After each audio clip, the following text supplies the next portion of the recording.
Ma belle-fille, après le dîner de famille, m'a tendu une enveloppe. Puisque tu es trop sotte pour le remarquer, voici les photos de moi, couchant avec ton mari. J'attendais ce moment depuis si longtemps. Je lui ai simplement montré mon téléphone. Je suis heureuse que vous soyez là.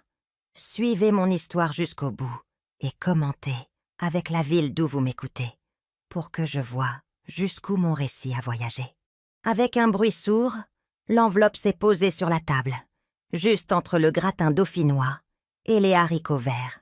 Le dîner du dimanche chez nous a toujours été un rituel immuable. Toute la famille se réunissait autour de cette table en acajou que Gérard et moi avions choisie il y a 38 ans, lors de notre emménagement. Mais ce soir-là, l'atmosphère était différente. Électrique, périlleuse. Amélie était assise en face de moi, ses doigts parfaitement manucurés, tapotant son verre de vin.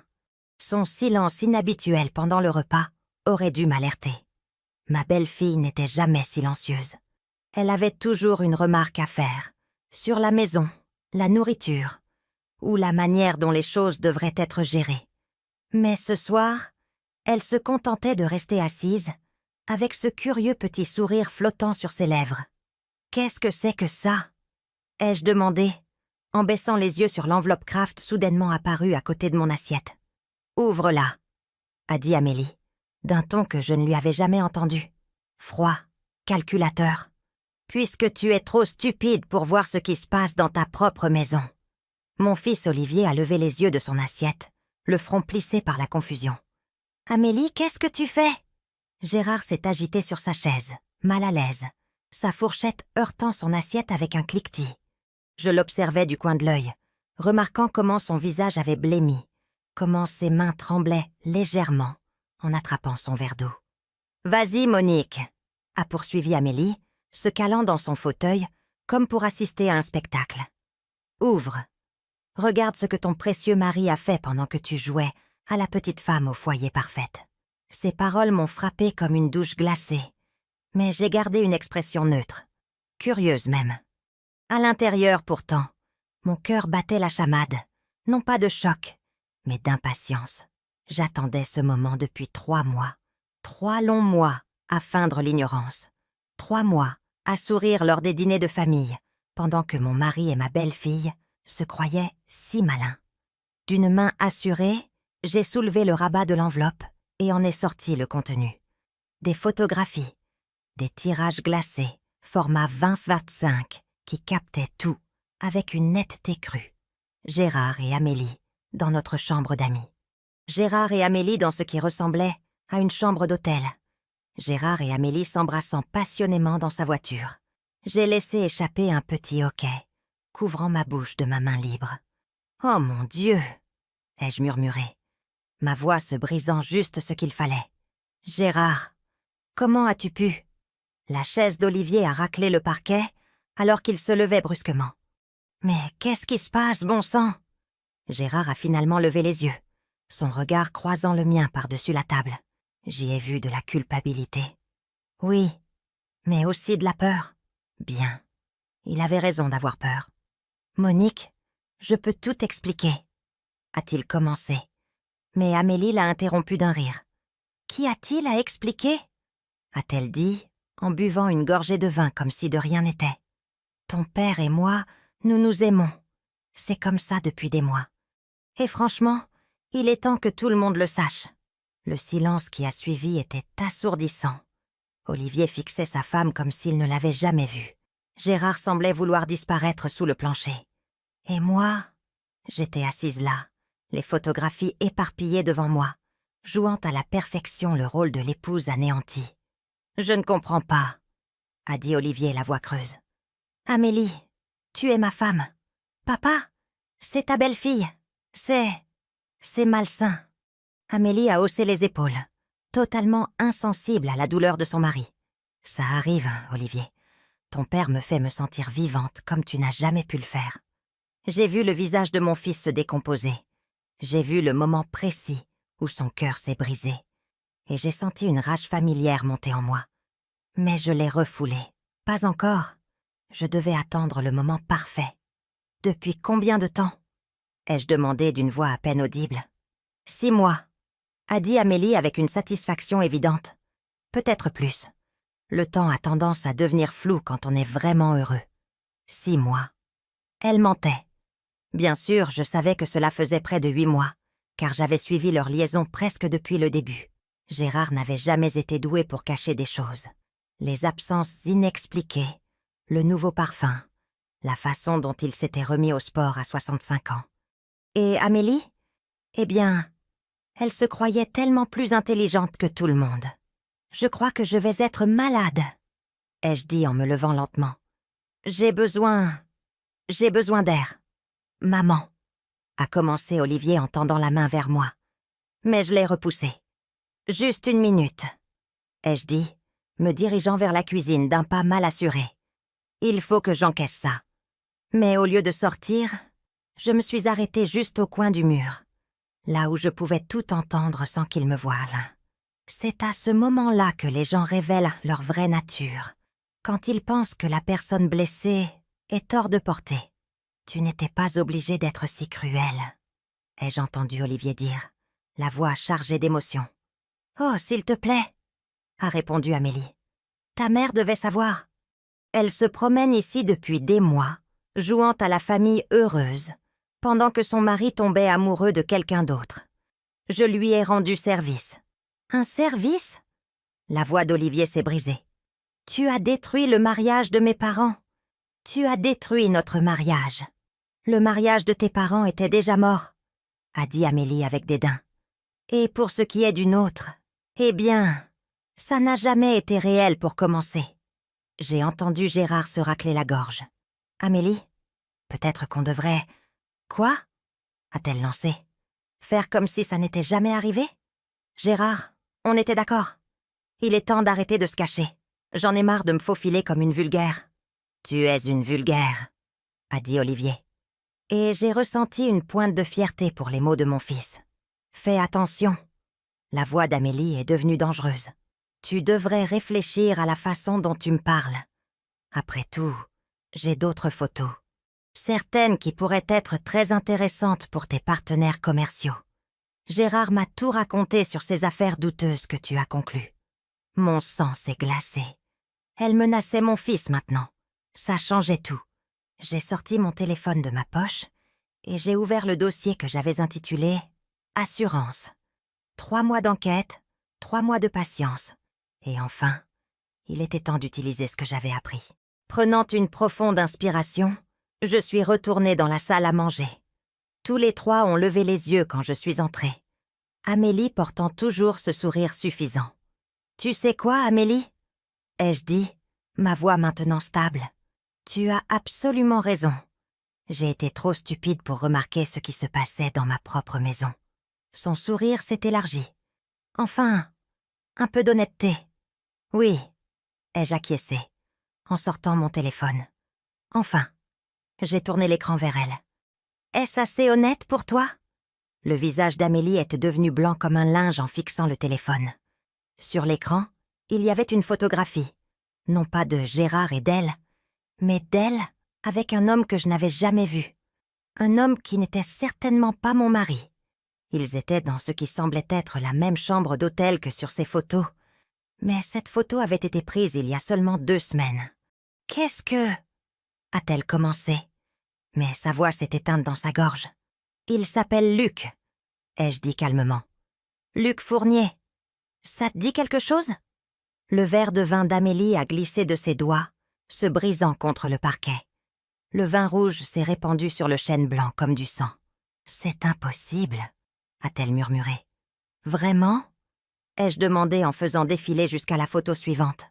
« Parce que, selon mes recherches, Luc Fournier est ton mari. Ton vrai mari, celui que tu as épousé à Monaco il y a 3 ans, celui que tu as dit à tout le monde être mort. Et puis, comme un château de cartes qui s'effondre, le monde soigneusement construit d'Amélie a commencé à s'écrouler.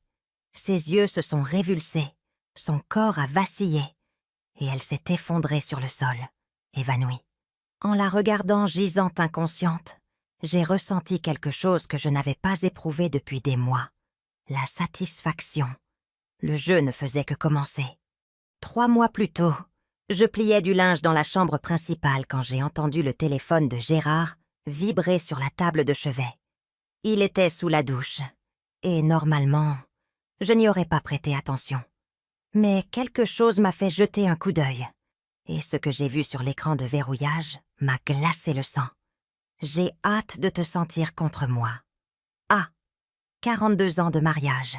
Et c'est ainsi que j'ai découvert que mon mari me trompait. Pas par une confrontation dramatique ou un comportement suspect que je suivais depuis des mois. Juste un simple texto apparu au pire moment. Mes mains tremblaient en posant la serviette que je pliais. Ah, il n'y avait qu'une seule personne dans notre entourage avec cette initiale qui enverrait un tel message.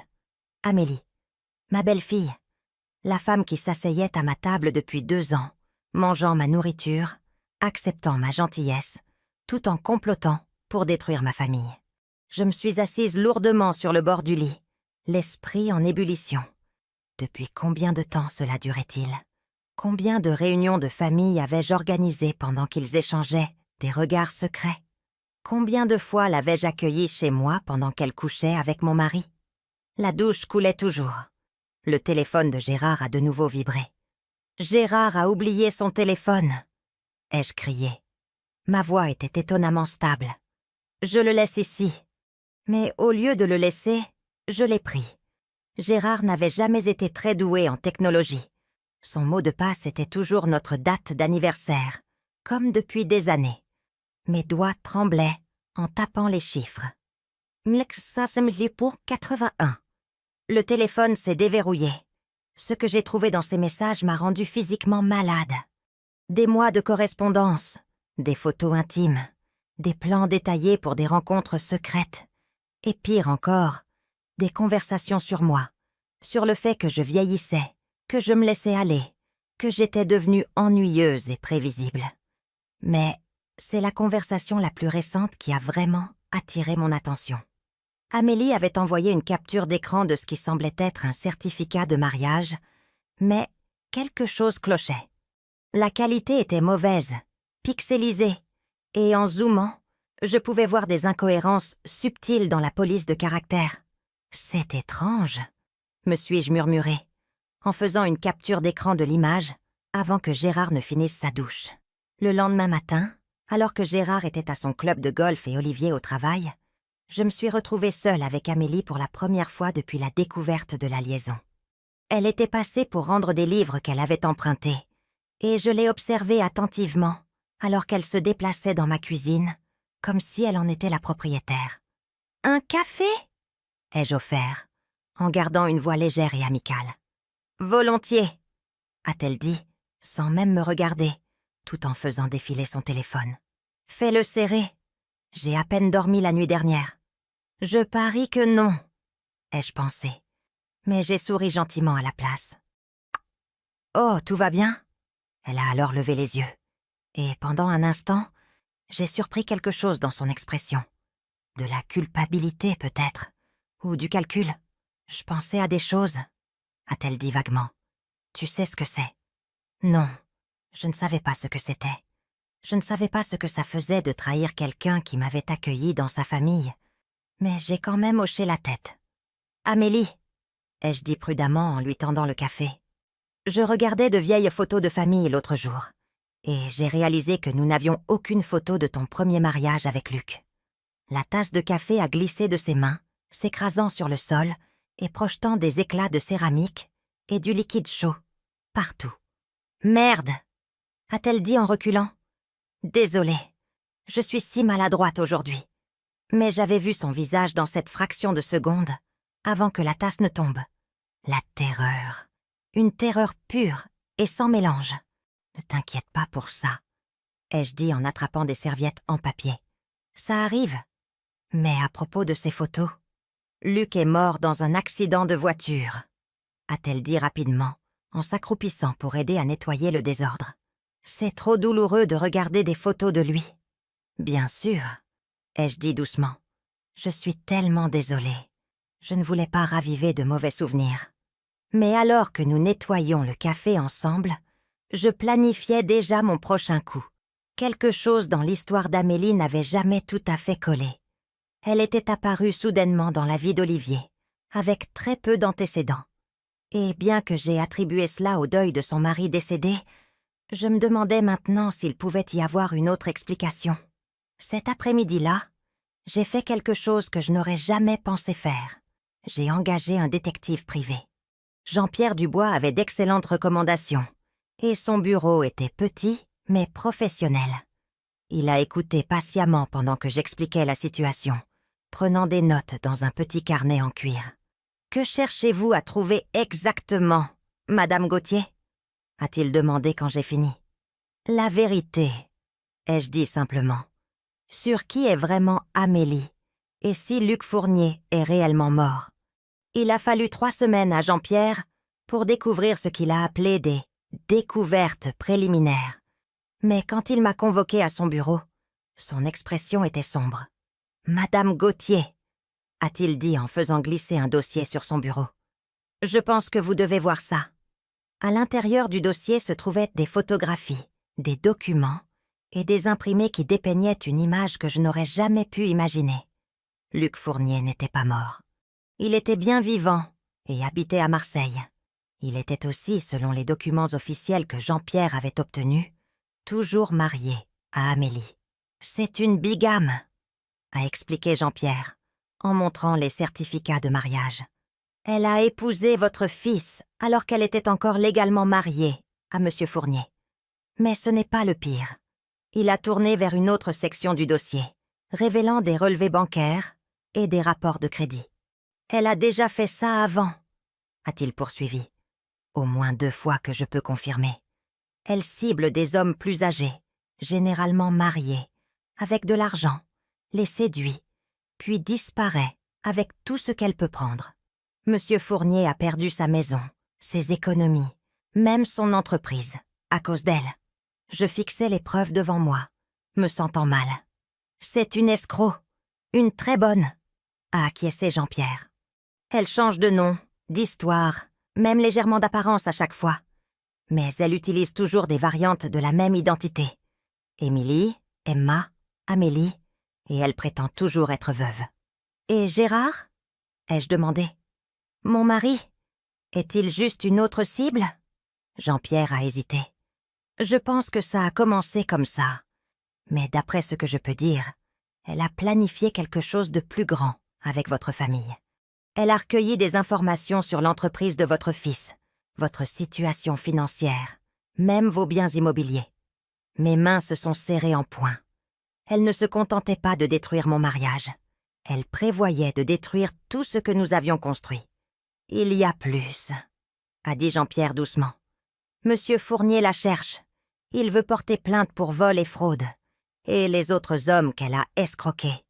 Ils sont tous prêts à témoigner si nécessaire. » J'ai baissé les yeux sur les photographies de Luc Fournier. Il était plus jeune que Gérard, peut-être dans la 50aine, avec des yeux bienveillants et des tempes grisonnantes. Sur une photo, il tenait une photo d'Amélie, mais elle avait l'air différente, plus douce, moins calculatrice. « Pouvez-vous organiser une rencontre ?» ai-je demandé soudainement. Jean-Pierre a haussé un sourcil. « Avec Monsieur Fournier ? Oui, je pense que lui et moi nous devons avoir une conversation. » 2 jours plus tard, je me trouvais dans un petit café du centre-ville, attendant un homme que je n'avais jamais rencontré, mais qui détenait la clé pour exposer la vraie nature de ma belle-fille. Quand Luc Fournier est entré, je l'ai immédiatement reconnu d'après les photos. Mais ce qui m'a le plus frappé, c'est à quel point il avait l'air brisé, plus vieux que son âge, avec cette sorte de lassitude qui vient de la trahison. « Madame Gauthier », a-t-il dit en s'approchant de ma table avec prudence. « Appelez-moi Monique, s'il vous plaît, » ai-je dit en me levant pour lui serrer la main. « Merci d'être venu. » En nous asseyant, j'ai étudié son visage. Il y avait de la gentillesse et de la douleur, mais aussi autre chose, de l'espoir, peut-être. « Je dois vous demander, » a-t-il dit après que nous ayons commandé un café. « Est-ce qu'elle utilise le nom d'Amélie maintenant ? » « Amélie Gauthier, » ai-je confirmé. « Elle a épousé mon fils il y a 2 ans. » Le visage de Luc s'est décomposé. « Elle s'est remariée. » « Bien sûr que oui, Monsieur Fournier. » ai-je dit doucement. J'ai besoin que vous me disiez tout sur Amélie, sur ce qu'elle vous a fait, sur qui elle est vraiment. Et c'est ce qu'il a fait. Pendant les 2 heures suivantes, Luc m'a parlé de la femme qui avait fait irruption dans sa vie 5 ans plus tôt, se faisant appeler Emma. Comment elle avait prétendu être veuve, comment elle avait été si aimante et attentive, comment il était tombé complètement sous son charme. Elle a tout pris, a-t-il dit, la voix à peine audible. Mes économies, ma maison, mon entreprise. Elle a même pris les bijoux de ma mère, des pièces qui étaient dans ma famille depuis des générations. Et puis un matin, je me suis réveillée et elle était partie. « Êtes-vous allé à la police ?» J'ai essayé, mais elle a été maligne. Tout ce qu'elle a pris, elle m'avait convaincue de le lui donner volontairement. Des cadeaux, des comptes joints, des transferts de propriété. Légalement, tout était en règle. La police a dit que c'était une affaire civile. J'ai tendu la main sur la table et j'ai touché la sienne. Et si je vous disais que nous pourrions peut-être l'arrêter, ensemble ? Luc a levé les yeux, et pour la première fois depuis qu'il était entré, j'ai vu une étincelle de quelque chose d'autre que la défaite dans ses yeux.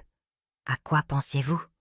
Alors que j'expliquais mon plan, j'ai vu l'espoir revenir sur le visage de Luc Fournier.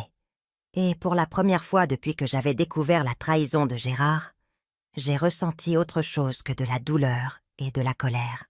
Je me sentais puissante. Le lendemain de ma rencontre avec Luc, je me suis réveillée avec une clarté que je n'avais pas ressentie depuis des mois. Pour la première fois depuis la découverte de la liaison de Gérard, j'avais un plan, non seulement pour démasquer Amélie, mais pour comprendre exactement jusqu'où allait son réseau de mensonges, et, plus important encore, pour déterminer le rôle de Gérard dans tout cela. Je l'ai trouvé dans la cuisine, lisant le journal avec son café du matin, ayant l'air d'un homme sans souci. Mais je pouvais voir la tension dans ses épaules, la façon dont sa main tremblait légèrement en levant sa tasse. Bien. Il avait de quoi être nerveux. « Gérard !» ai-je dit en me servant un café avec un calme délibéré. « Il faut qu'on parle. » Il a levé les yeux et j'ai surpris l'éclair de panique dans son regard avant qu'il ne le masque par de la confusion. « À propos de quoi, chérie ?»« À propos d'Amélie. » Le journal s'est froissé sous sa poigne. « Qu'est-ce qu'il y a avec elle ?» Je me suis assise en face de lui, étudiant son visage.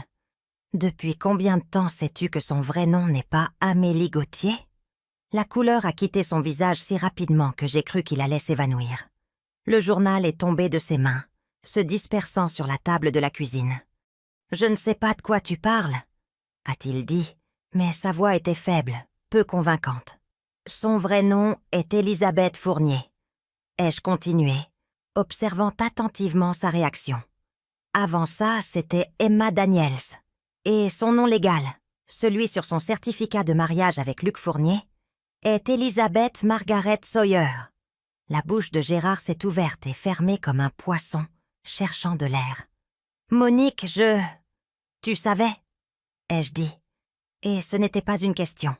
Tu savais qu'elle était mariée à quelqu'un d'autre. Et tu savais qu'elle mentait sur son identité. Il a enfoui son visage dans ses mains. « Ce n'est pas ce que tu penses. » Alors, dis-moi ce que c'est. Pendant un long moment, le seul son dans la cuisine était le tic-tac de l'horloge du couloir.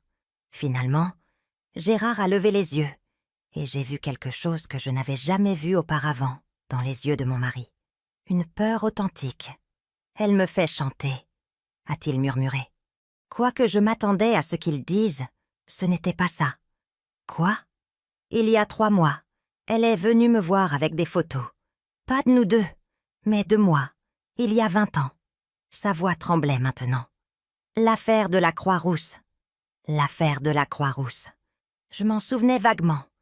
Un projet immobilier dans lequel Gérard avait été impliqué quand Olivier était à l'université. Je n'avais jamais prêté beaucoup d'attention aux affaires de Gérard, lui faisant confiance pour tout gérer pendant que je me concentrais sur l'éducation de notre fils. Et alors ? Ai-je demandé, bien que je commençais déjà à reconstituer la réponse. « Il y a eu des irrégularités, » a dit Gérard en fixant ses mains. « Rien de majeur, juste des papiers mal classés, des inspections bâclées. Toutes les personnes impliquées le savaient, y compris les fonctionnaires de la ville. C'était juste la façon de faire des affaires à l'époque. Mais ce n'était pas légal. Pas techniquement, non. Et si quelqu'un mettait ça en lumière maintenant, avec toutes les nouvelles réglementations de contrôle, je pourrais faire face à de graves accusations. Fraude, corruption, peut-être même racket s'il voulait vraiment faire un exemple de moi. J'avais l'impression que le sol se dérobait sous mes pieds. Comment Amélie sait-elle ça? Le rire de Gérard était amer et creux. Elle a séduit un des gars qui travaillait sur le projet, Richard Moreau. Il avait gardé des copies de tout. Et quand il est mort l'année dernière, elle a hérité de tous ses dossiers. Elle savait exactement ce qu'elle avait. Alors elle est venue te voir. Elle a dit qu'elle garderait le silence sur l'affaire de la Croix-Rousse si je l'aidais à se rapprocher d'Olivier. Elle voulait se marier dans notre famille, avoir accès à nos finances, à notre cercle social. Elle a dit que ce ne serait que temporaire, qu'elle disparaîtrait après 1 an ou 2, avec assez d'argent pour recommencer ailleurs. Et tu as accepté. Quel choix avais-je? La voix de Gérard s'est brisée. Si ces documents sortaient, je perdrais tout. L'entreprise, notre maison, notre réputation. Toi et Olivier seriez détruits avec moi. J'ai fixé mon mari, cet homme avec qui j'avais partagé ma vie pendant plus de 4 décennies, et j'ai réalisé que je ne le connaissais pas du tout. Alors tu as sacrifié le bonheur de notre fils pour te sauver. Pour nous sauver tous, a-t-il protesté. Je pensais pouvoir contrôler la situation. Je pensais pouvoir la satisfaire avec de petites sommes d'argent, peut-être quelques bijoux. Je n'ai jamais eu l'intention que les choses aillent aussi loin. Aussi loin? Ça veut dire coucher avec elle? Gérard a tressailli comme si je l'avais giflé. Ça ne faisait pas partie du plan initial. Elle m'a séduit, Monique. Elle m'a fait me sentir jeune à nouveau, désirable. Je sais à quel point ça a l'air pathétique, mais c'est la vérité. Quand as-tu réalisé qu'elle prévoyait de prendre plus qu'un peu d'argent? Il y a environ 1 mois, elle a commencé à poser des questions sur l'entreprise d'Olivier, sur nos investissements, sur la valeur de la maison. Et elle voulait que je convainque Olivier de la faire partenaire de sa société. C'est là que j'ai su que j'étais dépassée. Une rage froide montait dans ma poitrine. Et tu n'as toujours rien dit. Tu allais la laisser détruire la vie d'Olivier pour sauver ta peau. J'essayais de trouver un moyen de l'arrêter, a dit Gérard désespérément. Je te le jure, Monique, je cherchais une solution. La seule solution que tu cherchais était dans son lit. Gérard s'est alors effondré, sanglotant comme un enfant. Je suis désolée. Je suis tellement désolée. Je n'ai jamais voulu que tout ça arrive. Je l'ai regardé pleurer, et je n'ai rien ressenti. Aucune sympathie, aucune envie de le réconforter. Juste une clarté froide et calculatrice sur ce qui devait se passer ensuite. « Gérard, ai-je dit, ma voix stable et calme, tu vas m'aider à l'arrêter. » Il a levé les yeux, essuyant ses larmes. « Quoi? Tu m'as bien entendu. Tu vas m'aider à démasquer Amélie pour ce qu'elle essaie vraiment, et tu vas t'assurer qu'Olivier est protégé des retombées. Je ne peux pas. Si elle sort ces documents, elle ne sortira rien du tout. » L'ai-je interrompu.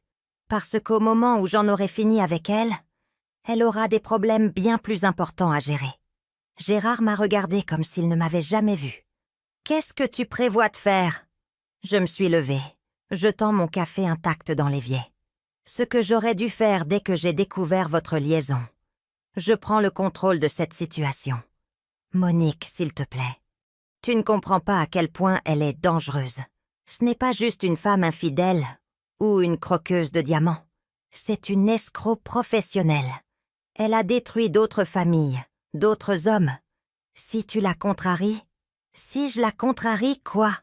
Je me suis tournée pour lui faire face, et ce qu'il a vu dans mon expression l'a fait reculer. Elle essaiera de me détruire. Gérard, elle m'a déjà détruite. Elle a pris mon mari, manipulé mon fils, et transformé ma famille en son terrain de jeu personnel. Qu'est-ce que j'ai encore à perdre? Ta liberté, a-t-il dit doucement. Si tu fais quelque chose d'illégal, je ne prévois pas de faire quoi que ce soit d'illégal. Je prévois de faire quelque chose de bien pire. Je vais dire la vérité. Avant que Gérard ne puisse répondre, mon téléphone a sonné. L'identifiant de l'appelant affichait le numéro de Jean-Pierre Dubois. « Madame Gauthier !» a dit Jean-Pierre quand j'ai répondu. « J'ai des nouvelles sur mademoiselle Sawyer, et je pense que vous voudrez entendre ça en personne. » 1 heure plus tard, j'étais assise dans le bureau de Jean-Pierre, pendant qu'il étalait une nouvelle collection de documents sur son bureau. Gérard avait supplié de venir avec moi, mais j'avais refusé. C'était mon combat maintenant, et j'allais le gérer à ma façon. « Qu'avez-vous trouvé ?» ai-je demandé. « Plus de victimes, » a dit Jean-Pierre d'un air sombre. « Beaucoup plus. J'ai été en contact avec les forces de l'ordre dans 3 régions, et il s'avère que mademoiselle Sawyer mène la même arnaque depuis près de 10 ans. Le schéma est toujours le même. Elle cible des hommes riches, plus âgés, mariés, les séduit, puis utilise une combinaison de chantage et de manipulation pour accéder à leurs finances. Combien d'hommes ? Au moins 8 que nous pouvons confirmer, peut-être plus. Et les montants qu'elle a volés sont stupéfiants. On parle de millions d'euros, Madame Gauthier. Je me sentais mal. Que leur est-il arrivé ? Les autres hommes ? 2 se sont suicidés, a dit Jean-Pierre doucement. Les autres ont tout perdu. Leurs entreprises, leurs maisons, leurs familles. Elle est très douée pour s'assurer que la responsabilité légale retombe sur ses victimes, plutôt que sur elle-même. Mais vous avez dit que la police est impliquée maintenant. Ils le sont. La police judiciaire monte un dossier contre elle depuis 1 an. Mais elle a été prudente, très prudente. Ils ont besoin de quelque chose de concret, quelque chose qui relie toutes ces différentes identités et prouve une intention criminelle. Quel genre de quelque chose ? Jean-Pierre s'est penché en avant. Ils ont besoin qu'elle avoue à quelqu'un en qui elle a confiance, quelqu'un qu'elle pense être inoffensif. J'ai compris immédiatement. Tota, vous voulez que je porte un micro ? Les agents de la PJ avec qui je travaille pensent que vous êtes dans une position unique. Vous êtes la seule personne qui connaît sa véritable identité, mais qu'elle considère toujours comme une menace à éliminer, plutôt qu'une alliée à manipuler. Si vous pouviez la faire parler de ses autres arnaques, de ses autres identités, elle s'incriminerait elle-même. Exactement.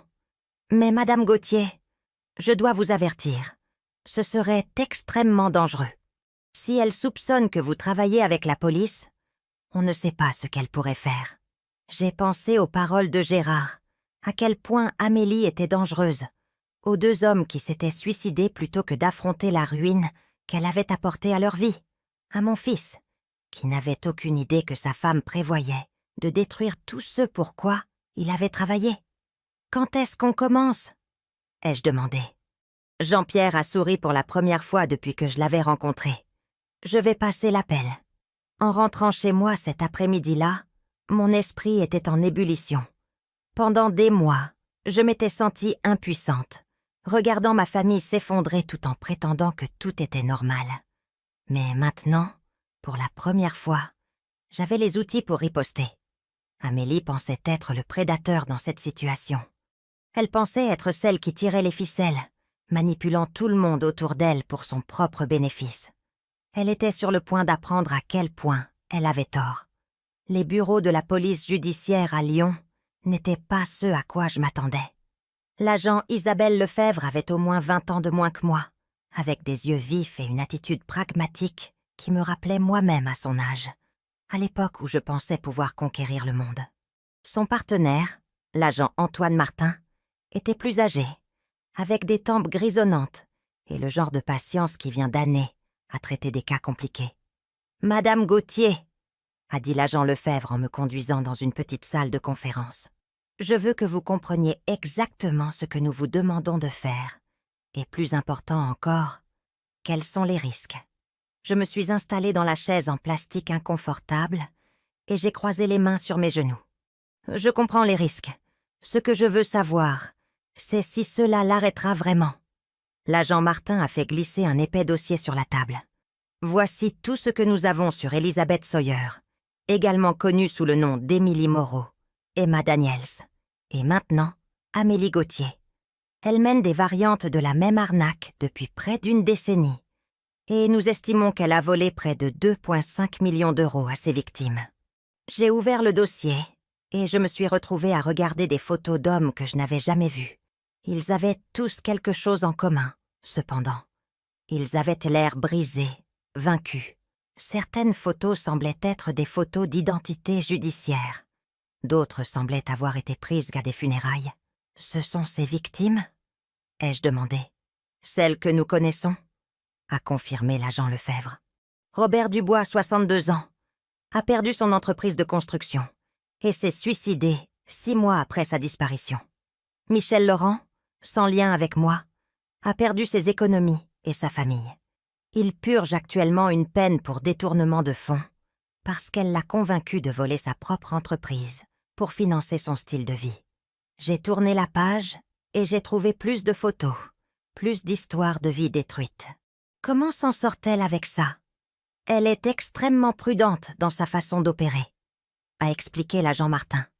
Elle ne vole jamais rien, techniquement. Au lieu de cela, elle manipule ses victimes pour qu'elles lui donnent de l'argent volontairement. Des cadeaux, des investissements, des comptes joints.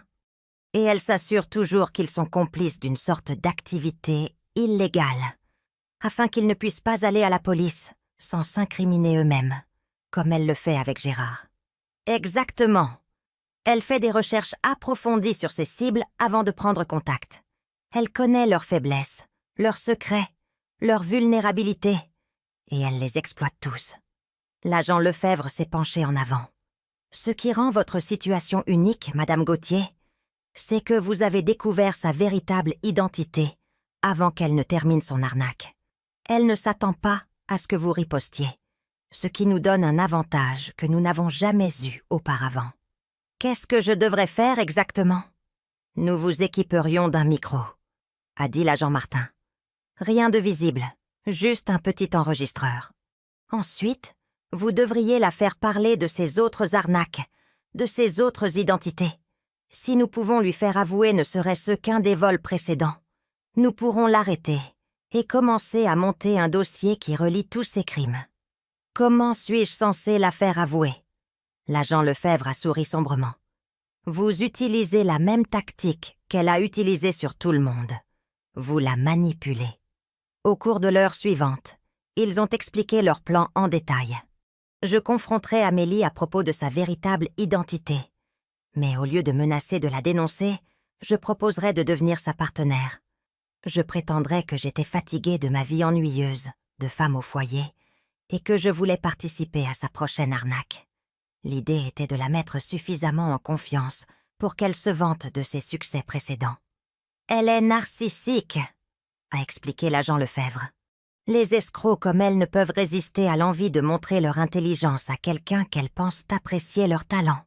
Si vous l'approchez comme une admiratrice plutôt qu'une ennemie, elle vous dira probablement tout. C'était risqué. Si Amélie soupçonnait que je travaillais avec la police, on ne savait pas ce qu'elle pourrait faire. Mais en regardant les photos de ses précédentes victimes, je savais que je n'avais pas le choix. « Quand est-ce qu'on fait ça ?» ai-je demandé. « Il nous faut quelques jours pour installer le matériel d'enregistrement et vous briefer sur ce qu'il faut dire exactement, » a dit l'agent Martin. « En attendant, vous devez agir de manière tout à fait normale. Ne la laissez pas soupçonner que quelque chose a changé. Agir normalement s'est avéré plus difficile que prévu. » Ce soir-là, alors que je préparais le dîner pour une autre réunion de famille, je me suis surprise à étudier chaque interaction entre Amélie et le reste de la famille, avec un nouveau regard. Elle était douée. Je devais le lui accorder. Elle jouait parfaitement le rôle de la belle-fille aimante, complimentant ma cuisine, demandant à Gérard des nouvelles de son golf, écoutant attentivement Olivier parler de son travail. Mais maintenant, je pouvais voir le calcul derrière chaque sourire, chaque rire, chaque question, apparemment innocente. Quand elle interrogeait Olivier sur ses derniers contrats, elle ne faisait pas la conversation. Elle recueillait des renseignements. Quand elle complimentait Gérard sur sa nouvelle montre, elle n'était pas gentille. Elle cataloguait nos biens. « Maman, tu sembles distraite ce soir », a dit Olivier pendant le dessert, me tirant de mes observations. « Juste fatiguée », ai-je dit en forçant un sourire. La semaine a été longue. Amélie a levé les yeux de sa tarte et pendant un instant, J'ai surpris quelque chose dans son expression. De la suspicion peut-être, ou l'inquiétude que ses plans soigneusement élaborés puissent être en péril. « C'est vrai que tu as beaucoup travaillé ces derniers temps, » a-t-elle dit, sa voix dégoulinant d'une fausse sympathie. « Peut-être que tu devrais prendre des vacances.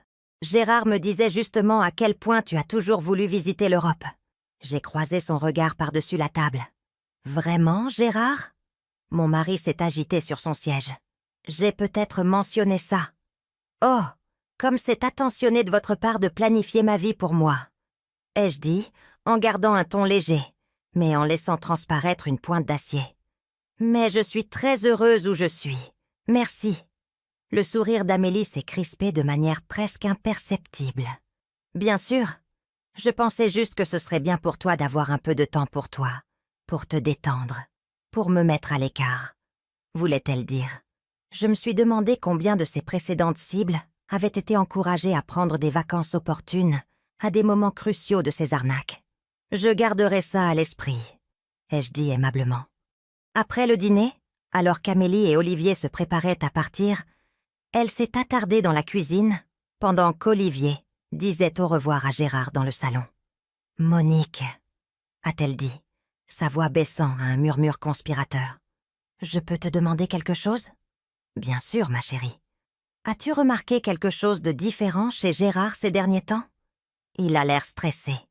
Je me suis tournée vers elle, étudiant son expression. « Quel genre de différent ? » ?»« Je ne sais pas. Distrait. Inquiet pour quelque chose. Je m'inquiète juste pour lui. Tu sais, il vieillit, et le stress peut être si dangereux à son âge. » Elle sondait le terrain, essayant de savoir ce que je savais. Ou peut-être préparait-elle le terrain pour son prochain coup. J'ai décidé de la tester. « Maintenant que tu le dis, » ai-je dit lentement. Il a agi bizarrement, plus secret que d'habitude. J'ai trouvé des papiers dans son bureau l'autre jour que je ne reconnaissais pas. Les yeux d'Amélie se sont aiguisés d'intérêt. Quel genre de papiers ? Des documents juridiques, je crois. Je ne les ai pas lus attentivement, mais ils avaient l'air officiels. J'ai fait une pause, observant sa réaction. Il y avait quelque chose sur des transferts de propriété, je pense. « Ce n'est probablement rien, » a dit Amélie rapidement. Mais je pouvais voir les rouages tourner dans sa tête. Gérard gère beaucoup d'affaires. Je suis sûre que ce n'est que de la paperasse de routine. « Tu as probablement raison, » ai-je acquiescé, bien que certains documents semblaient assez vieux, comme s'ils dataient d'il y a des années. Amélie est devenue très immobile. « Quel âge ? » ?»« Je ne suis pas sûre. Peut-être 20 ans. Le papier avait l'air jauni, et la frappe était différente de ce qu'on voit maintenant. « Hein ?» a dit Amélie, essayant de paraître décontractée, mais échouant complètement. C'est étrange. Olivier est apparu dans l'embrasure de la porte, sauvant Amélie de devoir poursuivre la conversation. « Prête à partir, ma chérie ? » ?»« Absolument, » a-t-elle dit, son masque d'épouse parfaite se remettant en place. « Monique, merci pour le dîner comme toujours. C'était délicieux. » Après leur départ, j'ai trouvé Gérard dans son bureau, fixant son écran d'ordinateur d'un air absent. « Elle devient nerveuse, » ai-je dit en fermant la porte derrière moi. Gérard a sursauté. « Que veux-tu dire ? » ?»« Amélie, elle posait des questions sur toi, si tu semblais stressée. Et elle était très intéressée quand j'ai mentionné avoir trouvé de vieux documents juridiques. »« Quels vieux documents juridiques ? » ?»« Je les ai inventés, » ai-je dit avec impatience. « Le fait est qu'elle a mordu à l'hameçon. Elle craint que tu aies gardé des archives de l'affaire de la Croix-Rousse. » Gérard a pâli. « Si elle pense que j'ai des preuves qui pourraient l'incriminer, elle accélérera son calendrier. » Ai-je terminé. Ce qui est exactement ce que nous voulons. « Nous ?» Je me suis assise en face de son bureau, le regardant droit dans les yeux. « Gérard, dans 3 jours, je vais confronter Amélie sur qui elle est vraiment. Et quand je le ferai, tu vas me soutenir. »« Monique, tu ne peux pas. C'est trop dangereux. » Il est plus dangereux de la laisser continuer. Elle ne prévoit pas seulement de voler de l'argent à notre famille, Gérard. Elle prévoit de détruire complètement Olivier, comme elle a détruit tous les autres. Et si nous ne l'arrêtons pas, son sang sera sur nos mains. Gérard est resté silencieux un long moment, fixant ses mains. Que veux-tu que je fasse? Quand le moment sera venu, je veux que tu dises la vérité à Olivier sur le chantage, sur comment toute cette affaire a commencé. Il doit comprendre que rien de tout cela n'est de sa faute. Et nous? A demandé Gérard doucement. Notre mariage? J'ai regardé mon mari, cet homme qui m'avait trahi de la manière la plus fondamentale possible, et je n'ai ressenti que du vide, là où il y avait autrefois de l'amour. Je ne sais pas, ai-je dit honnêtement, mais notre mariage est le moindre de nos problèmes en ce moment. 2 jours plus tard, l'agent Lefebvre a appelé pour confirmer que tout était prêt. Le micro était si petit qu'il serait pratiquement indétectable, et ils avaient identifié l'endroit parfait pour la confrontation. Un petit café du centre-ville, où ils pourraient positionner des équipes de surveillance, sans être évident. « Rappelez-vous », a dit l'agent Lefebvre en ajustant le minuscule microphone à mes vêtements. « Le but est de la faire parler de ses arnaques précédentes. Interrogez-la sur les autres hommes, sur la façon dont elle les a convaincus de lui donner de l'argent. Faites-lui croire que vous êtes impressionné par son talent. Et si elle ne croit pas que je veux m'associer à elle, alors nous annulons et trouvons un autre moyen, a dit fermement l'agent Martin. Votre sécurité est notre priorité absolue, Madame Gauthier. Si à un moment quelconque vous vous sentez menacée, dites simplement le mot de code et nous interviendrons immédiatement. Le mot de code était « papillon », quelque chose que je pouvais glisser naturellement dans la conversation si les choses tournaient en mal. En conduisant vers le café cet après-midi-là, mes mains tremblaient sur le volant. Pendant 3 mois, j'avais vécu un mensonge, prétendant ne pas savoir pour la liaison de Gérard, prétendant que j'avais toujours confiance en Amélie. Maintenant, j'étais sur le point de laisser tomber cette comédie et de révéler exactement tout ce que je savais. Mais je n'avais pas peur. Pour la première fois depuis le début de ce cauchemar, j'avais l'impression de prendre le contrôle de ma propre vie. Amélie attendait déjà quand je suis arrivée, assise à une table d'angle, avec une vue parfaite sur tout le café. Elle avait choisi sa position avec soin, ai-je réalisé. Un endroit d'où elle pouvait voir quiconque approcher. Un endroit d'où elle pouvait fuir, si nécessaire. Elle apprenait à être prudente, mais elle était sur le point d'apprendre qu'elle ne l'était pas assez. Le café était plus animé que je ne l'avais prévu pour un mardi après-midi. Des employés de bureau prenant un déjeuner tardif, des étudiants penchés sur des ordinateurs portables, un couple de personnes âgées partageant un gâteau, des gens normaux menant des vies normales, complètement inconscients qu'ils étaient sur le point d'assister à la chute d'une escroc professionnelle. J'ai repéré Amélie immédiatement. Elle avait choisi une table dans le coin le plus éloigné, le dos au mur, portant des lunettes de soleil sombres, bien qu'elle soit à l'intérieur. Elle avait l'air nerveuse, ce qui était inhabituel pour elle. Depuis que je la connaissais, je n'avais jamais vu Amélie autrement que parfaitement composée. « Merci de me rencontrer », ai-je dit en m'asseyant en face d'elle. « Je n'étais pas sûre que tu viendrais. Oh, ton message était assez cryptique, » a-t-elle répondu, sans s'embarrasser de politesse. « De quoi s'agit-il, Monique ?» J'ai commandé un café à la serveuse, prenant mon temps, laissant la tension monter. Quelque part dans ce café, des agents de la PJ regardaient, écoutaient, attendant que je fasse en sorte qu'Amélie s'incrimine. Le petit enregistreur me semblait peser 1 tonne. « Il s'agit de Luc », ai-je dit finalement. Amélie est restée parfaitement immobile un instant. Son masque soigneusement entretenu a glissé, et j'ai vu une terreur pure traverser son visage, avant qu'elle ne se reprenne. « Je ne sais pas de quoi tu parles.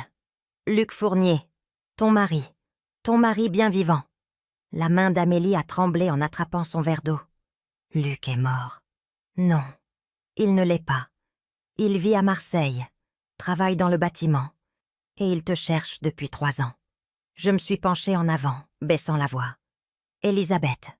Le nom l'a frappée comme un coup physique. Elle a littéralement tressailli, ses lunettes de soleil glissant sur son nez juste assez pour que je voie ses yeux. C'étaient les yeux d'un animal acculé. « Comment as-tu... » a-t-elle commencé, puis s'est arrêtée. « Découvert ? Ce n'était pas si difficile une fois que je savais quoi chercher. Tu es douée, Amélie, mais tu n'es pas parfaite. Tu as laissé des traces, Assez pour quelqu'un qui savait où regarder. Amélie a jeté un coup d'œil autour du café et je pouvais la voir calculer les issues de secours, évaluer les menaces. Que veux-tu? Je veux qu'on parle. Vraiment. Fini les mensonges. Fini les jeux. Je sais qui tu es, ce que tu as fait et ce que tu prévois de faire à ma famille. Tu ne sais rien. J'ai sorti mon téléphone et j'ai fait défiler les photos que Jean-Pierre m'avait données. Des photos de ses autres victimes, d'autres identités, d'autres arnaques. J'ai tourné l'écran vers elle. Robert Dubois. Émilie Moreau l'a convaincu de détourner de l'argent du fonds de pension de son entreprise. Il s'est suicidé plutôt que d'affronter les conséquences. J'ai glissé vers la photo suivante. Michel Laurent. Emma Daniels lui a fait liquider ses comptes de retraite et les fonds d'études de ses enfants. Il est actuellement en prison. À chaque photo, à chaque nom, Amélie semblait se recroqueviller davantage sur elle-même. Mais je n'avais pas fini. Thomas Lemoine, Jennifer Daniels. C'est un nouveau, n'est-ce pas? Tu l'as convaincu d'hypothéquer sa maison pour financer tes opportunités d'investissement. Il a tout perdu et est mort d'une crise cardiaque 6 mois plus tard. « Arrête !» a murmuré Amélie. « Pourquoi? Parce que c'est désagréable de voir les résultats de ton travail étalés comme ça? Parce que c'est plus facile de prétendre que ce n'était que des transactions commerciales au lieu de la destruction systématique de vies humaines? » Amélie s'est soudainement redressée, et quand elle m'a regardée à nouveau, le masque était fermement en place. « Que veux-tu, Monique? Je veux participer. » Quoi qu'elle s'attendait à ce que je dise, ce n'était pas ça. « Quoi? Je veux participer à ce que tu prévois ensuite. J'en ai marre d'être la gentille épouse, la belle-mère parfaite. J'en ai marre de regarder tout le monde vivre des vies intéressantes pendant que je plie du linge et organise des dîners. » Amélie me fixait comme si j'avais une deuxième tête. « Tu n'es pas sérieuse? » « Je suis tout à fait sérieuse. Tu crois que je ne suis pas au courant des liaisons de Gérard? Tu crois que c'est la première fois que mon mari me trompe? » J'ai laissé échapper un rire amer. « Ma chérie, ça fait 20 ans que je ferme les yeux. La seule différence, c'est que cette fois, j'ai trouvé quelqu'un qui pourrait réellement valoir mon attention. Tu es folle. Le suis-je? Regarde ce que tu as accompli. Tu as pris des millions d'euros à des hommes qui se croyaient plus malins que toi.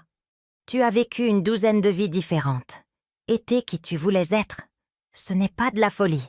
C'est du génie. » Je la voyais traiter l'information, essayant de savoir si j'étais sérieuse ou si c'était une sorte de piège. « Même si je te croyais, ce qui n'est pas le cas, qu'est-ce qui te fait penser que j'ai besoin d'une partenaire? Parce que tu deviens négligente, » ai-je dit sans détour. « L'affaire Luc, par exemple. Tu aurais dû t'assurer qu'il était vraiment mort avant de te prétendre veuve. Et toute cette histoire avec Gérard et le chantage, c'est désordonné, inutilement compliqué. » Les yeux d'Amélie se sont aiguisés. « Comment sais-tu pour le chantage? S'il te plaît, tu pensais vraiment que Gérard pouvait garder un secret comme ça? Il m'a tout dit. L'affaire de la Croix-Rousse, tes menaces, tout. » Je me suis adossée à ma chaise. Mais voici ce que je ne comprends pas. Pourquoi se donner toute cette peine alors qu'il y a des moyens plus faciles d'obtenir ce que tu veux? Comme quoi? Gérard n'est pas celui qui a le vrai argent dans cette famille. C'est moi. Ça a attiré son attention. Que veux-tu dire? Mon père m'a laissé une fiducie dont Gérard ne connaît même pas l'existence. 3 millions d'euros sur un compte auquel je suis la seule à pouvoir accéder.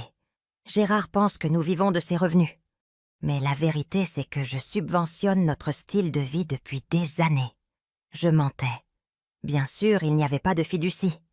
Mais j'avais besoin qu'elle croie que j'avais accès à de l'argent sérieux. De l'argent qui ferait passer son arnaque actuelle pour de la petite monnaie. Pourquoi me dis-tu ça? Parce que je veux sortir de cette vie, et tu vas m'aider à le faire. Nous prenons l'argent, et nous disparaissons. On recommence à zéro ailleurs. Peut-être qu'on travaillera ensemble sur de plus grosses arnaques. Pense-y, une veuve éplorée et son ami serviable. Toutes deux recommençant leur vie après une tragédie. Nous pourrions cibler les country clubs, les organisations caritatives, les maisons de retraite. Des vieillards riches avec plus d'argent que de bon sens. Pour la première fois depuis que je m'étais assise, Amélie avait l'air vraiment intéressée. « Tu es vraiment sérieuse à ce sujet ?»« Absolument. Mais j'ai besoin de savoir que je m'associe à quelqu'un qui sait ce qu'elle fait. Parle-moi des autres. Comment les as-tu convaincus de te donner leur argent ?» Et comme ça, les vannes se sont ouvertes. « Robert a été facile », a-t-elle dit, sa voix prenant le ton de quelqu'un discutant d'une recette particulièrement réussie. Il était seul, récemment divorcé, cherchant quelqu'un pour le faire se sentir jeune à nouveau. J'ai joué la veuve en difficulté, ayant besoin d'aide avec les dettes de mon défunt mari. Il était si désireux d'être mon héros. Combien lui as-tu pris ? 350 000 €. Ça aurait été plus, mais il a commencé à devenir méfiant quand son comptable a posé des questions. C'est là que j'ai su qu'il était temps de disparaître. Et Michel Laurent ? Il était plus difficile. Marié, des enfants, mais il avait un problème de jeu que sa femme ne connaissait pas. Je l'ai convaincu que j'avais des informations privilégiées sur certains investissements, que nous pourrions gagner assez d'argent pour couvrir ses dettes et mettre sa famille à l'abri pour la vie. Il était si désespéré de croire que c'était possible. Elle s'échauffait sur le sujet maintenant, la fierté évidente dans sa voix, alors qu'elle décrivait chaque arnaque en détail. L'enregistreur captait tout. Les noms, les montants, les méthodes, assez pour la relier à des crimes dans plusieurs régions. Et Thomas Lemoine ? L'ai-je incité ? Thomas a probablement été mon meilleur coup, a-t-elle dit avec une satisfaction évidente. J'ai passé 6 mois à gagner sa confiance, à en apprendre davantage sur ses finances, sa famille, ses faiblesses. Il pensait investir dans une société de promotion immobilière. En réalité, l'argent allait simplement sur des comptes offshore que j'avais créés. Comment l'as-tu convaincu de te confier autant d'argent ? J'ai commencé petit, quelques milliers, ici et là, toujours avec des rendements impressionnants. Je me suis assurée qu'il pensait s'enrichir. Au moment où j'ai demandé le gros investissement, il était tellement convaincu de mon génie qu'il a hypothéqué sa maison sans poser de questions. Et puis, tu as disparu ? Et puis, je suis devenue quelqu'un d'autre, a-t-elle corrigé. C'est la beauté de la chose, Monique. Quand tu en as fini avec une vie, tu en commences une autre. Et Luc, comment s'intègre-t-il dans tout ça ? L'expression d'Amélie s'est assombrie. Luc était censé être différent. C'était ma stratégie de sortie, l'homme avec qui j'allais me ranger quand je serais prête à prendre ma retraite. Mais il a commencé à poser trop de questions, voulant connaître mon passé, ma famille. J'ai réalisé qu'il était sur le point de découvrir qui j'étais vraiment. Alors tu as simulé ta propre mort. Ah, accident de voiture. J'ai eu l'aide de quelqu'un qui me devait une faveur. Falsification de rapport de police. Plantation de preuves. Pour ce qui est du dossier officiel, Elizabeth Sawyer est morte dans un lac en Savoie, il y a 3 ans. Mais Luc ne l'a jamais cru. Luc est un idiot, a-t-elle dit avec dédain. Il a engagé des détectives privés, posté sur les réseaux sociaux, même fait imprimer des avis de recherche. Il m'a rendu la tâche beaucoup plus difficile pour passer à ma prochaine cible. Qui était Gérard ? Qui était votre famille ? A-t-elle corrigé. Gérard n'était que le point d'entrée le plus facile. Mais le vrai prix, c'est l'entreprise d'Olivier. Il a bâti quelque chose de substantiel. Et il fait trop facilement confiance aux gens. Avec la bonne manipulation, j'aurais pu le convaincre de me faire partenaire, peut-être même de me laisser l'entreprise dans son testament. Et moi ? Qu'est-ce que j'étais censée être dans tout ça ? Amélie a souri, et c'était comme regarder un serpent. Tu étais censée être la veuve éplorée. Après la crise cardiaque tragique de Gérard, bien sûr. Les mots m'ont frappé comme une douche glacée. Tu prévoyais de tuer Gérard. Pas de le tuer, de l'aider un peu. Le médicament pour la tension de Gérard est très facile à remplacer par quelque chose qui semble identique, mais a des effets très différents. Un homme de son âge sous ce genre de stress, ces choses arrivent. Mes mains se sont serrées en poing sous la table. Elle n'était pas seulement une escroc. Elle prévoyait un meurtre. Et Olivier aurait tout hérité, avec sa belle-mère aimante pour l'aider à traverser son deuil. Ça aurait pris quelques années. Mais finalement, j'aurais eu accès à tout ce que votre famille a construit. Je me suis forcée à rester calme, à continuer de jouer le rôle. C'est en fait brillant. Merci. Je le pensais aussi. Mais il y a juste un problème avec ton plan, ai-je dit en attrapant mon téléphone. Lequel? J'ai fait défiler jusqu'à la photo qui avait commencé toute cette conversation. Luc Fournier, bien vivant, tenant un journal récent. Tu as fait une erreur cruciale. Amélie a regardé la photo et j'ai vu toute la couleur quitter son visage. C'est impossible. Luc n'est pas mort, Elisabeth. Et les enfants de Robert Dubois, la femme de Michel Laurent, ou le frère de Thomas Lemoine non plus. Ils t'ont tous cherché, et maintenant, ils t'ont trouvé. La porte du café s'est ouverte, et l'agent Lefebvre est entré, suivi de l'agent Martin et de 2 autres hommes en costume. La tête d'Amélie s'est tournée brusquement vers eux, et j'ai vu le moment exact où elle a réalisé ce qui se passait. « Toi » a-t-elle sifflé en commençant à se lever. « Je ne ferai pas ça » ai-je dit calmement. Il y a des agents à chaque sortie. Amélie s'est rassise sur sa chaise, sa respiration rapide et superficielle. Tu portes un micro? En effet. Et tu viens d'avouer suffisamment de crimes pour te mettre en prison pour le reste de ta vie. L'agent Lefebvre s'est approché de notre table, son badge visible. Elisabeth Margaret Sawyer, vous êtes en état d'arrestation pour fraude, vol, usurpation d'identité et complot en vue de commettre un meurtre. Pendant qu'on lui lisait ses droits, Amélie me fixait avec une haine pure. Ce n'est pas fini. Si, ai-je dit en me levant, alors qu'on lui passait les menottes. C'est fini. Mais même en les regardant l'emmener, je savais que le plus dur ne faisait que commencer. Je devais encore affronter Gérard, encore dire la vérité à Olivier sur sa femme, encore comprendre ce qu'il restait de ma propre vie après tout ce qui s'était passé. La partie était terminée, mais le vrai travail de reconstruction allait tout juste commencer. 6 mois après l'arrestation d'Amélie, je me tenais dans la cuisine de mon nouvel appartement, regardant le lever du soleil, peindre le ciel de nuances de rose et d'or. L'espace était plus petit que la maison que Gérard et moi avions partagée, mais il était à moi. Chaque meuble, chaque photo, chaque tasse de café choisie par moi, pour moi. Le divorce avait été prononcé il y a 3 semaines. Gérard avait d'abord tenté de s'y opposer, me suppliant d'envisager une thérapie, promettant qu'il avait changé, jurant que ce qui s'était passé avec Amélie était une aberration qui ne se reproduirait jamais. Mais j'en avais fini de ses promesses, de ses excuses, d'un mariage qui reposait sur ma volonté de fermer les yeux, pendant qu'il faisait ce qui lui plaisait. Mon téléphone a vibré sur le comptoir. Un texto d'Olivier. « Café cet après-midi ?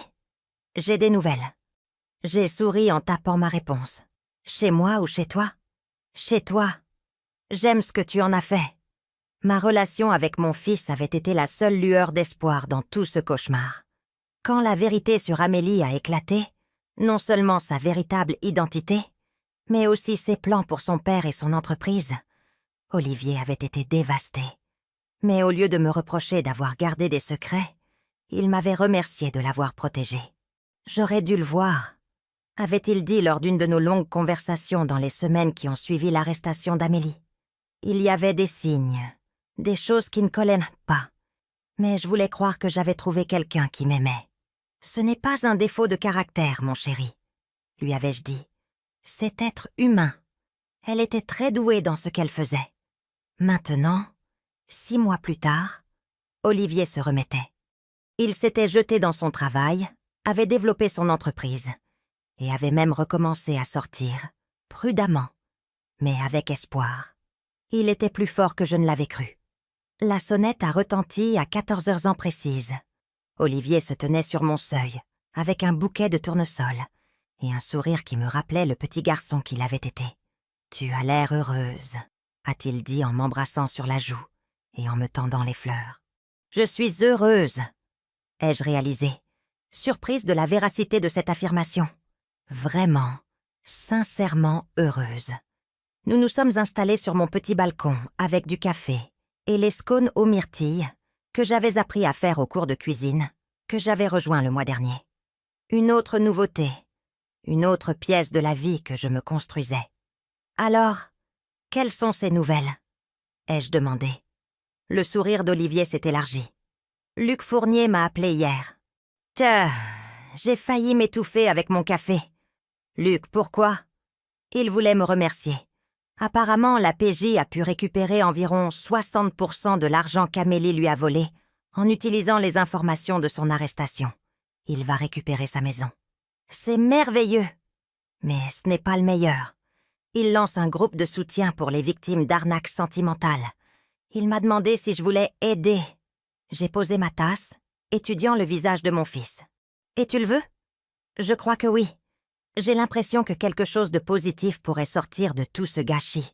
Tu sais, peut-être qu'on peut aider d'autres personnes à éviter ce que nous avons vécu, ou au moins les aider à s'en remettre. J'ai tendu la main sur la petite table et j'ai serré la sienne.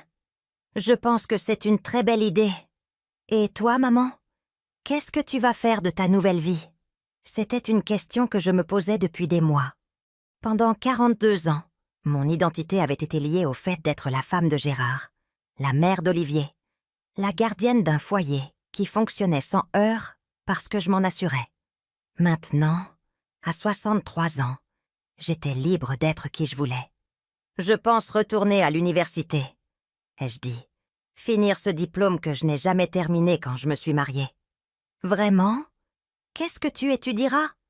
Le droit pénal, peut-être, ou la psychologie. Après tout ce qui s'est passé avec Amélie, je n'arrête pas de penser à la facilité avec laquelle elle manipulait les gens, comment elle lisait les faiblesses de chacun, avec tant de précision. J'aimerais mieux comprendre ça.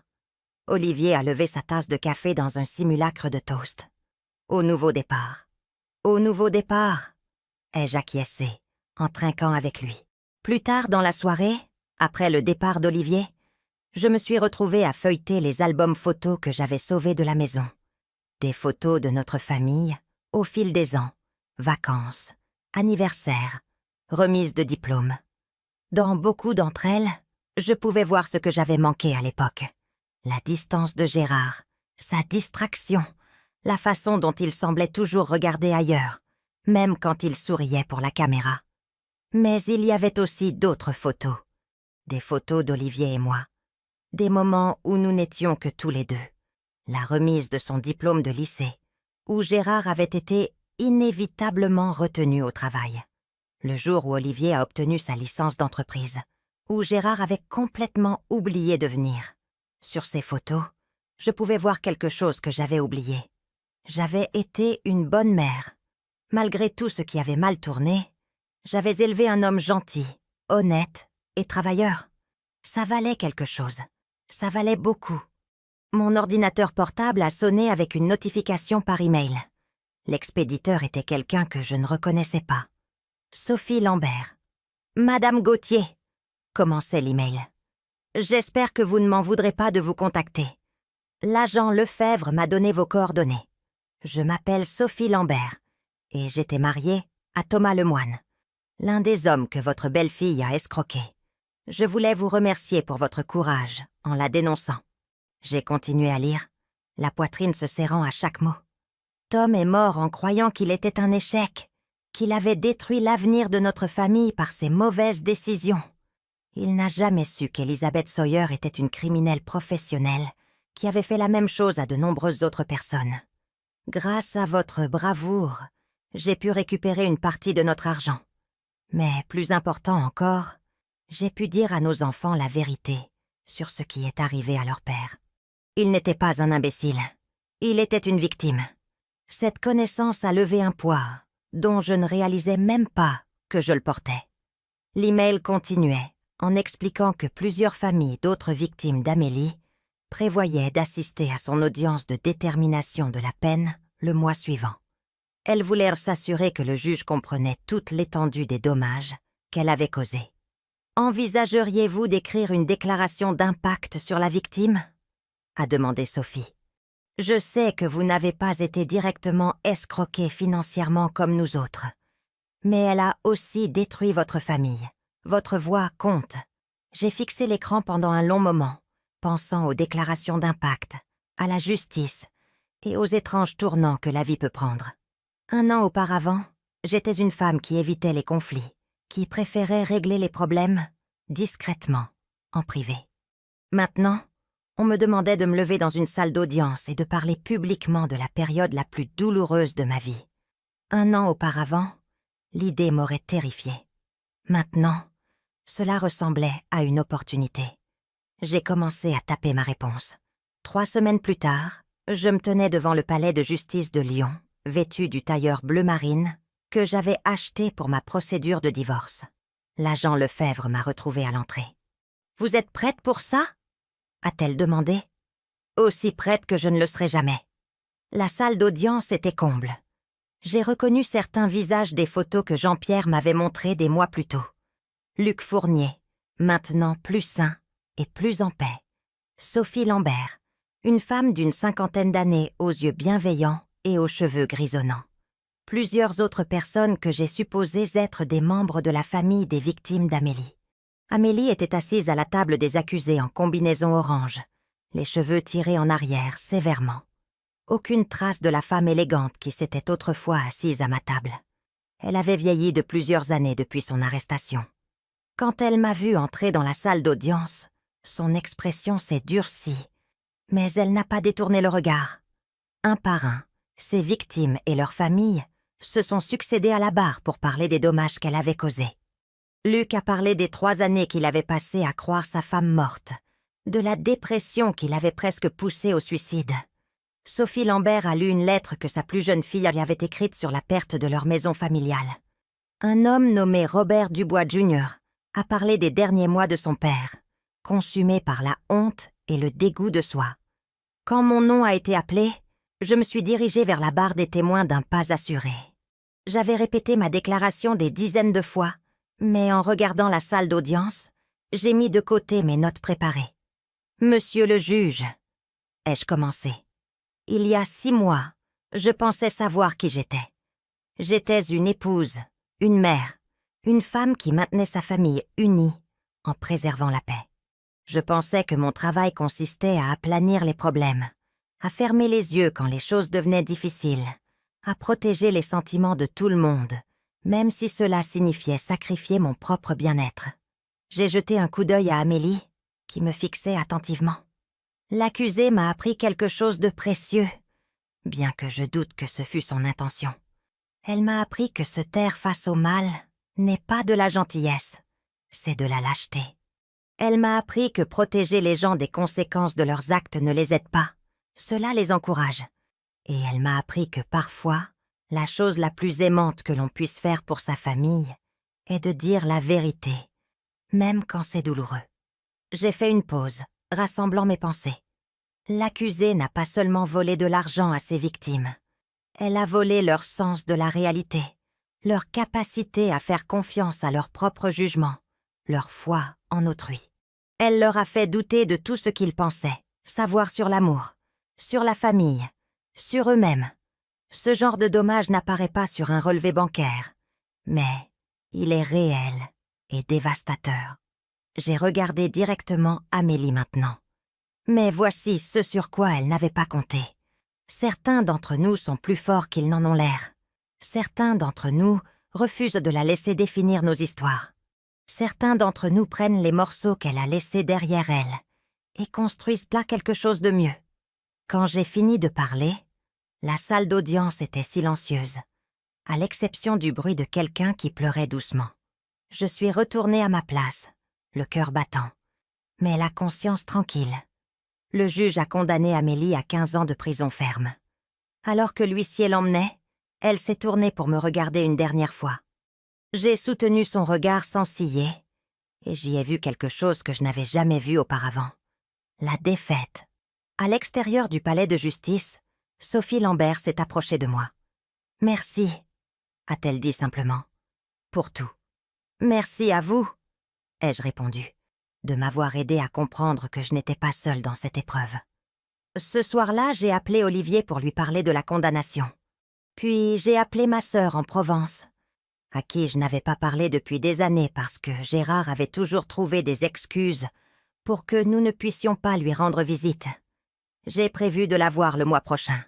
Puis j'ai ouvert mon ordinateur portable et j'ai commencé à travailler sur mon dossier d'inscription à l'université locale. Il était temps de finir ce que j'avais commencé il y a 40 ans. En travaillant, j'ai pensé à la femme que j'étais 6 mois auparavant. Peur de faire des vagues, prête à accepter des miettes d'affection, convaincue que le bonheur des autres était plus important que mon propre bien-être. Cette femme me semblait maintenant une étrangère. J'ai aussi pensé à Gérard, seul dans la maison qui semblait trop grande pour une personne, se demandant probablement comment tout avait si mal tourné.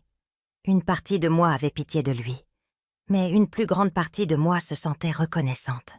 S'il ne m'avait pas trahi, si Amélie ne m'avait pas forcée à agir, j'aurais peut-être passé le reste de ma vie à somnambuler dans un mariage mort depuis des années. Le soleil se lèverait à nouveau demain, peignant ma petite cuisine de nuances de possibilités. Et pour la première fois depuis des décennies, je serais éveillée pour le voir, pleinement présente dans ma propre vie, prête pour tout ce qui allait suivre. À 63 ans, j'étais enfin libre. Et j'avais l'intention de profiter de chaque jour qu'il me restait. Maintenant, je suis curieuse de vous qui avez écouté mon histoire. Que feriez-vous à ma place? Avez-vous déjà vécu quelque chose de similaire? Commentez ci-dessous. En attendant, je vous laisse sur l'écran final 2 autres histoires qui sont les préférées de la chaîne et qui vous surprendront certainement. Merci d'avoir regardé jusqu'ici.